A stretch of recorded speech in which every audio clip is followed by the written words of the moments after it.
This comes as a bit of a surprise. This is my my Yume scooter here in a gazillion pieces. I've replaced both of those controllers, and now the front wheel. After 400 miles, I want to show everyone something.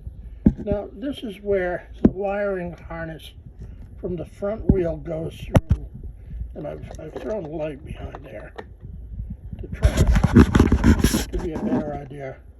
They have a square hole cut in the front of this thing, and all this bundle of wire ends right there, goes through the square hole, and the only thing that stops water from coming into that square hole is some rubber putty that they've gushed around.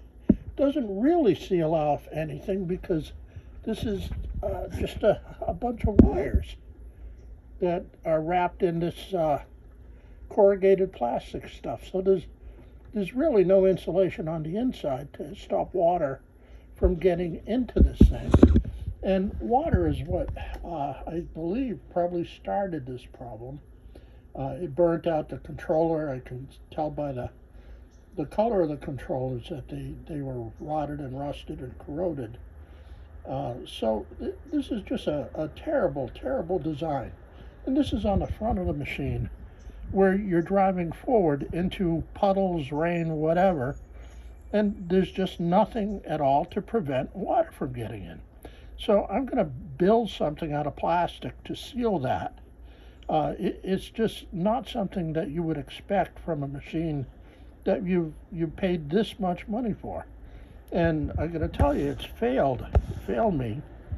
Let me turn this back here so we can see. Yeah, oh well. 409 miles is where it crapped out.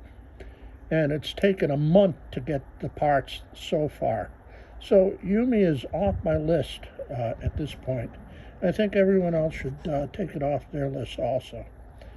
Best of luck. If you do own one of these, take it apart right now and seal it.